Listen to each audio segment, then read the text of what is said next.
En nuestra vida hay situaciones que no pueden evitarse, como el desmembramiento de tu argumento principal y tu idea original por la gente carente de comprensión lectora en Twitter.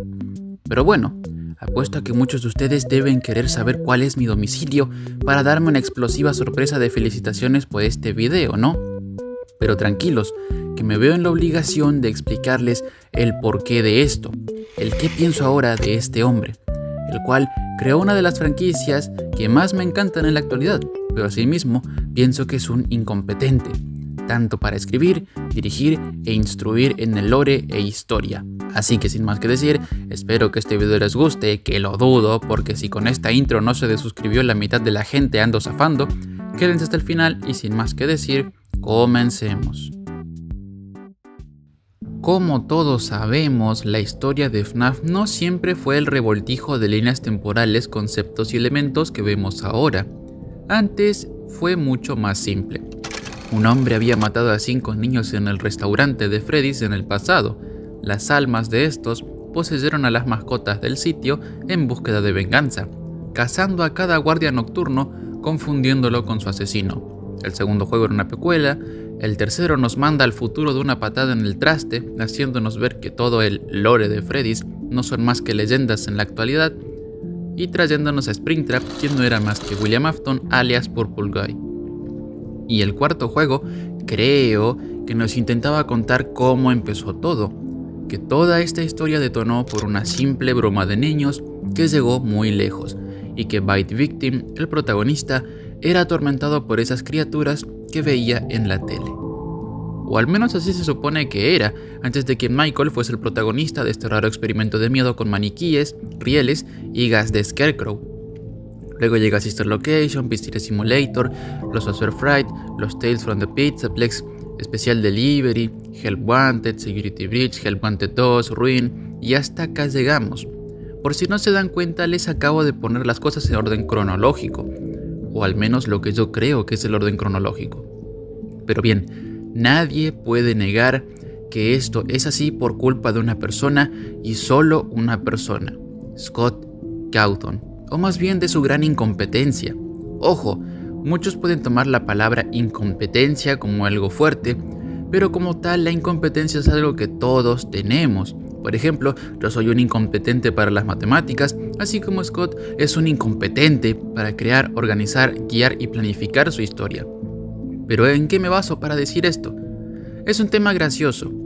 Hace unos días publiqué un post en Twitter donde decía que antes me gustaban los libros, pero que actualmente los detesto.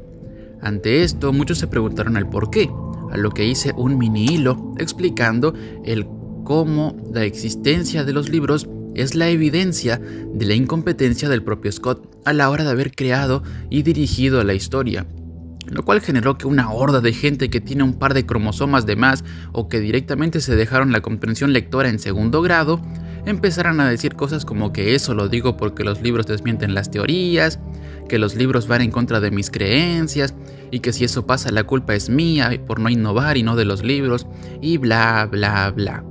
Lo cual me dio mucha risa porque yo fui uno de los precursores de los libros después de Sabino 69, claro.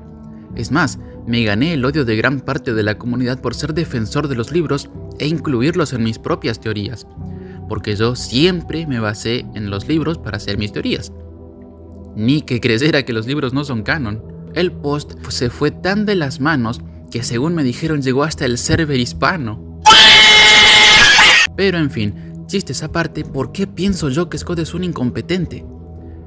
Como dije, la existencia de los libros es la evidencia de esto.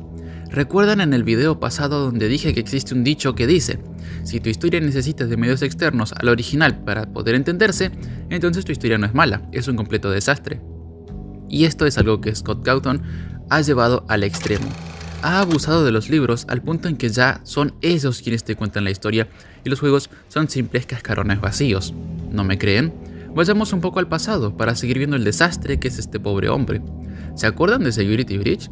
Prometedor, innovador, pudo ser la bomba, el mejor juego de FNAF que pudo tener nuestra franquicia. Pero, como todos sabemos, fue un desastre. Aparte de la jugabilidad, por la historia, que era un asco y una sopa de conceptos que nada que ver. Born Trap es el claro ejemplo de eso. Pero esto no es culpa de Steel Wall, la culpa es de Scott. El propio resulta que nunca se comunicó con Steel Wall a la hora de hacer Security Breach. Les contó la historia de Five Nights at Freddy's, sí, pero nunca les contó la historia de Security Breach. Solo les dio un par de datos y ya, esperaba que el estudio se arreglase con eso. Básicamente los hizo caminar a ciegas. Lo que terminó en ser el peor, o al menos uno de los peores juegos de FNAF en cuanto a storytelling nos referimos. Ante esto hubo que sacar una saga de 8 libros, que ya venían desde antes también, para entender qué carajos pasaba en Security Breach. ¿Y saben qué es peor? Que ni siquiera los Tales from the Pizzaplex nos están salvando. Así que están haciendo todo lo posible para arreglar la cagada que fue Security Breach. Ahora, como dije, Scott abusó de los medios externos en un total que tenemos una cantidad de 20 libros que juntos nos dan una cantidad de más de 60 historias con conceptos importantes, entre comillas, para el lore de los juegos. ¿Se dan cuenta de lo que pasa? Antes defendía los libros porque yo decía, bueno, debe ser difícil hacer un juego con tantos datos. Pero resulta que el tiempo me demostró que sí es posible. Simplemente lo que pasa es que Scott no sabe dirigir ni planificar y por Dios, no sabe ni escribir su historia bien. Por lo menos la mitad de los Fazbear Fright no sirven para un carajo, tirándome conceptos que son irrelevantes o directamente que no tienen nada que ver con el FNAF. Ejemplo, el Fazgoo, que hablando de este último, Scott mismo dice que no tiene ni idea de en qué pensaba a la hora de crearlo. En sus palabras, a los Fazbear Fright los creó con cosas que veía en su vida cotidiana y decía, oh sí, podría ser una buena historia de esto. Y no habría problema si eso no estuviese vinculado a FNAF. Decime qué tiene que ver con Five Nights at Freddy's, una gelatina mutante genética que se roba el cuerpo de la gente. Exacto, nada. Muchos en Twitter me dijeron, es que FNAF es una franquicia grande. Si hicieran juegos nos quedaríamos sin contenido. O los libros los sacan para que la franquicia no quede muerta. Hay otro dicho que dice, es mejor calidad que cantidad. ¿De qué carajos me sirve que me tires cada año o cada mes un nuevo libro o nueva saga de materiales didácticos si es una cagada? ¿Entienden? Y eso es una gran falacia, porque no es que nos vamos a quedar 10 años sin Five Nights at Freddy's, a lo sumo sería un año o 2. Y si sacaste un par de libros, lo entendería, pero ya pasó de ser un abuso de estos materiales que se han vuelto el medio principal, cuando jamás debió ser así. Pero no es culpa del material, es culpa del creador. Muchos tienden a culpar a los libros, pero la culpa no es 100% suya. Los libros no es que existieron porque sí, y ya. Si existen es porque Scott los creó, y si es así y se han vuelto el medio principal, es porque él no supo cómo organizar su historia.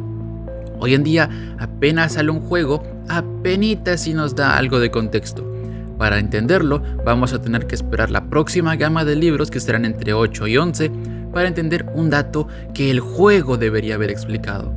En mi post dije, ¿qué pasa con la audiencia general? ¿Qué pasó con el medio original? Ellos cuentan. Nadie debería estar obligado a leer sí o recurrir a un medio externo, ya sean resúmenes, audiolibros, videos, etc., para entender algo que el juego mismo debería decirte. Eso es lo que mata la experiencia de la gente y lo que mató a FNAF en primer lugar. Ahora bien, con esto no quiero decir que odio a Scott Cawthon y que FNAF ya no me gusta. Scott me parece un buen tipo, una buena persona, pero es un bruto a la hora de crear y dirigir. Mejor que le dé el mando de la franquicia a alguien competente. Y FNAF sigue siendo de mis franquicias favoritas y me gusta teorizar sobre ella. Mi problema jamás fue leer o los libros, porque ambas cosas me gustan. Simplemente me pongo en el lugar del público general y veo que tienen razón al decir que Scott Cawthon no es buen escritor, director ni planificador de su propia historia.